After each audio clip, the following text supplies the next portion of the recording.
Well, hey everybody, it's Tom here. Welcome back to my shop. So we've got a quick, easy project for the day. Think you guys will enjoy it. So let me grab the camera and we'll go get started.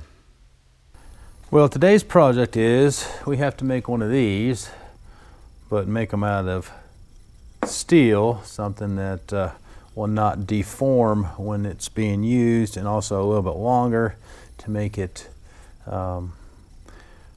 easier to use. So what this is, if you guys can see that, it's a mowing installation tool. So for you guys that are not in the United States, Moen is a big manufacturer of water faucets. This is for my dad. He's been doing a lot of handyman work in the neighborhood he lives in.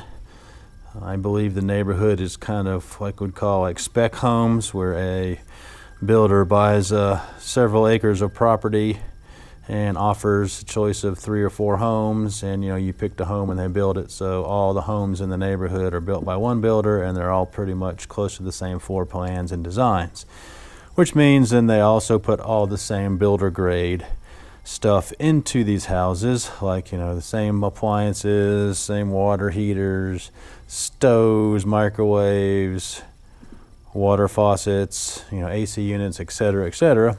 And of course they all seem to start failing at the same time, so he's been replacing a lot of the faucets in the neighborhood. And this is a tool that you're supposed to take up, you stick it up behind the sink, and then of course you've got the cabinet wall right behind it, so you've got very little access room. And you're supposed to take this tool, and it's supposed to go up, and it's supposed to get onto the nut. It's got a stud that's sticking down, obviously, from the top of the faucet fixtures here. So it's got a stud there and a stud there, and they're probably some universal length, so they'll accommodate different thicknesses of whatever they're being installed in, and what the tops of the countertops or whatnot.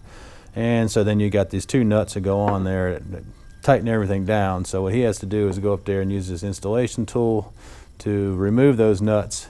And a lot of times this plastic will deform and slip off the nut, and not to mention you really don't have much to grab. So he has asked me to make a super duper one. So that's what we're going to do.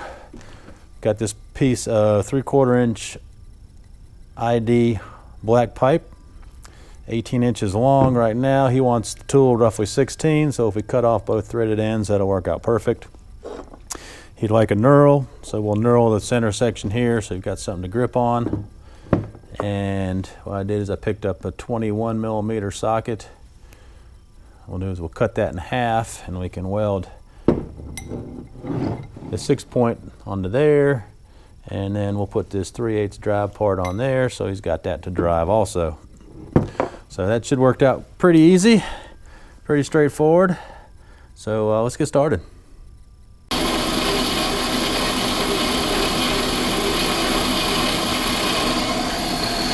When we're at the saw, it always turns into playtime. He's like, "You got a free hand, Daddy. Throw my ball." Right, buddy? Don't have much room right now though, do we? Customer's supposed to pick the generator up this weekend, so that'll free up some space.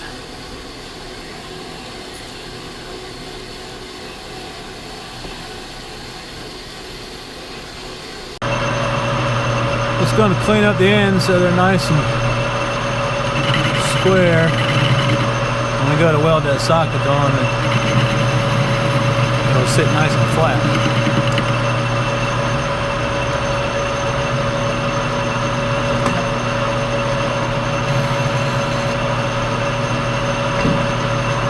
Break that edge out of habit. Alright, flip it around and I'll get the other one done. Getting set up to knurl. I want to put a center in here to support this, but on pipe you have a welded seam on the inside. For those who are not familiar, you can see that right there. So what I'm going to do, I'm going to take a rotary burr, and I'm going to clean that up so my center will sit nice and true in there, because otherwise right now it is not. And this thing will be, spinning like that.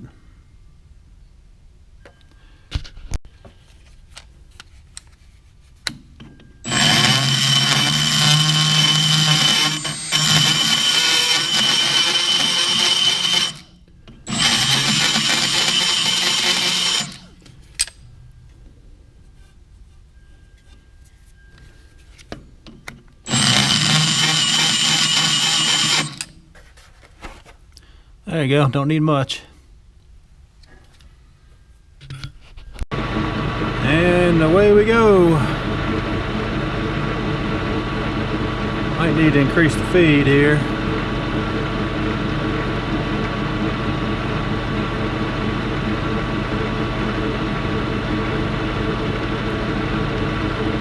Yeah, this will take forever.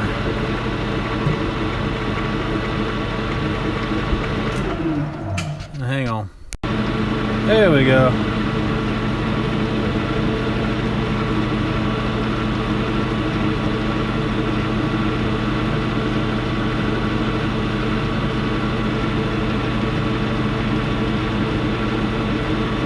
Got a ways to go. I'm doing a total of 8 inches. Not sure how well you can see the knurl right now.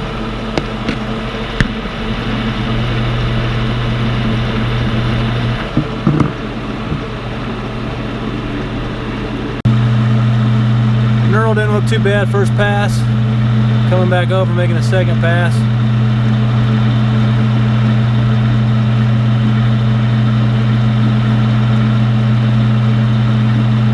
Got a little bit of hum to it since it's a hollow.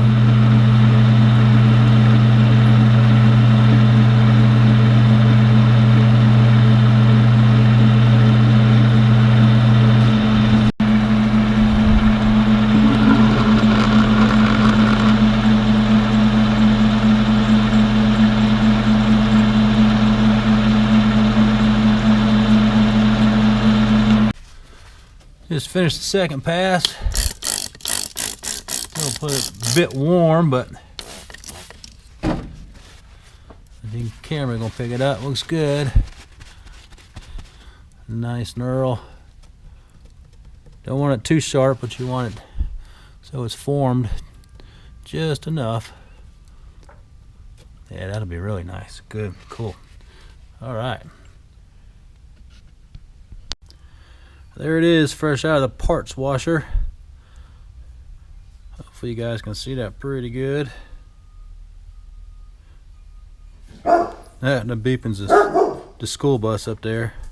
But like I said, just 2 passes, came out really nice. It's sharp, but not too sharp to grip, So I think that'll work out really well. Time to separate that socket into 2 pieces. And we are really, really, really close. I think we can get it. Not much to grip when you got to cut it in half here. I mean, worst case, I could take it over to the bandsaw. See if we can part it here and not hit the chuck. Don't have to go in very far. Fingers crossed, right? Glad the Monarch is a clutch lathe.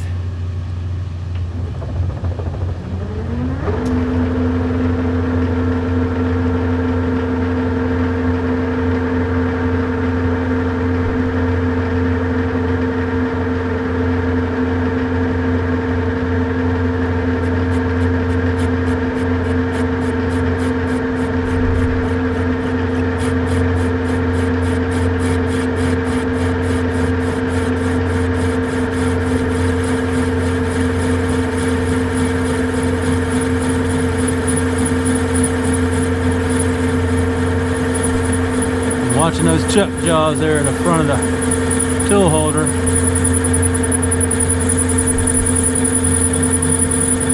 Don't want it kissing.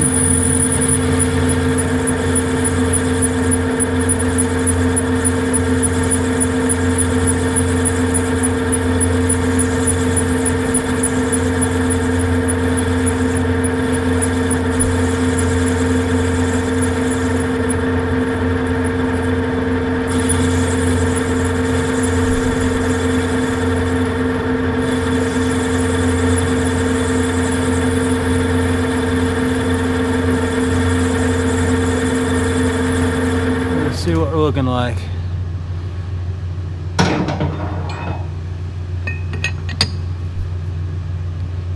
Still got it, barely. Alright. We'll continue.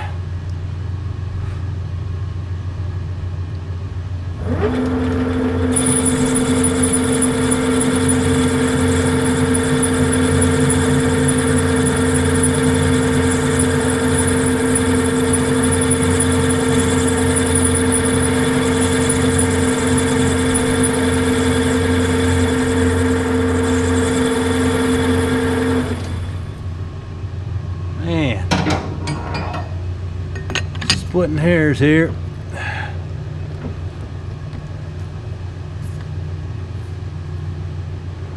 Almost.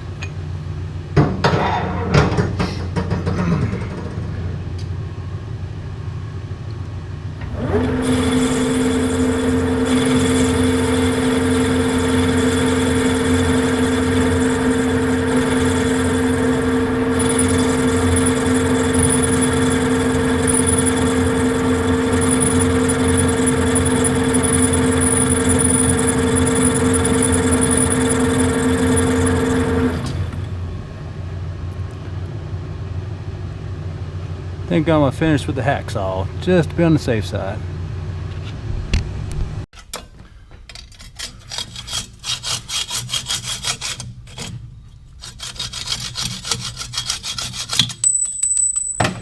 All right.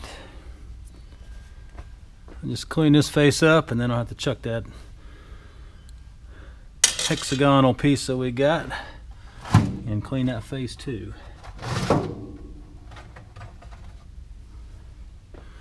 There we go, got her separated right there at the edge. Perfect. So I got enough meat to grab hold of, you know, that bolt.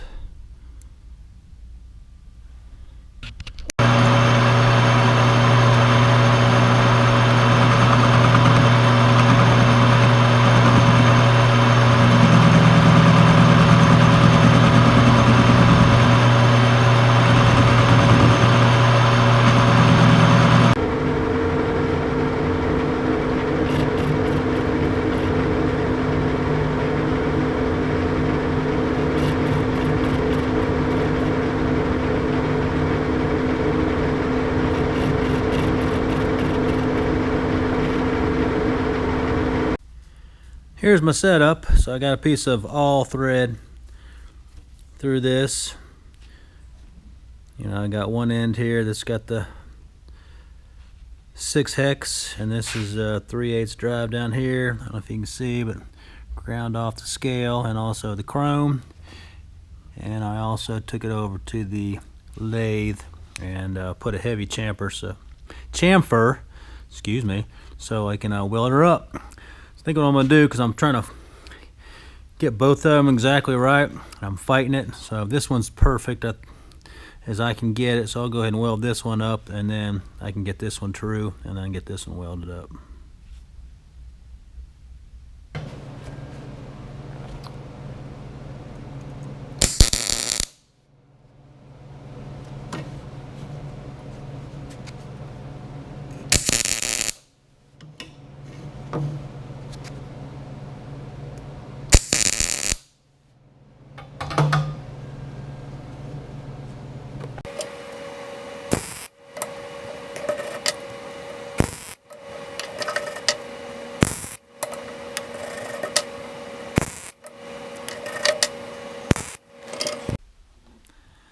So there you have it.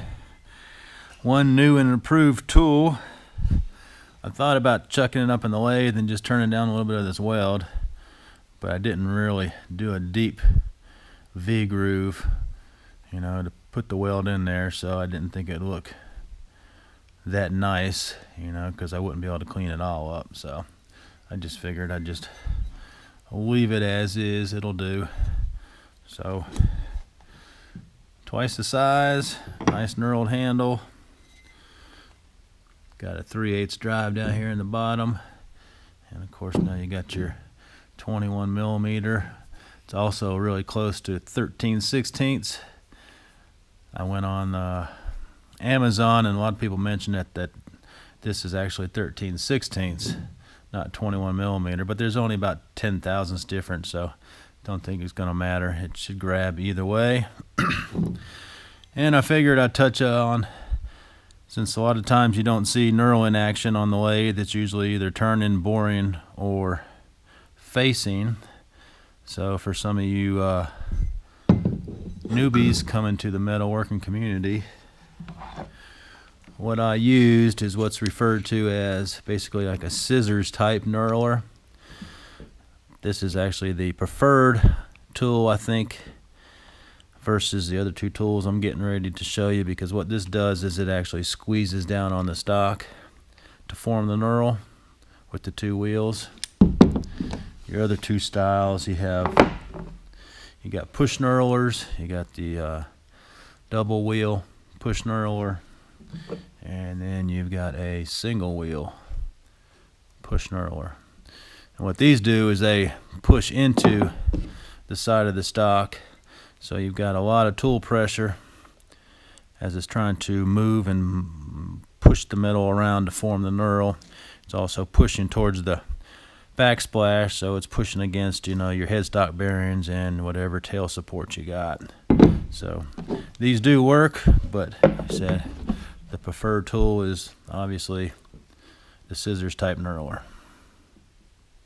Well, there you go, guys. It's gonna be a wrap. Just a quick, fun little project.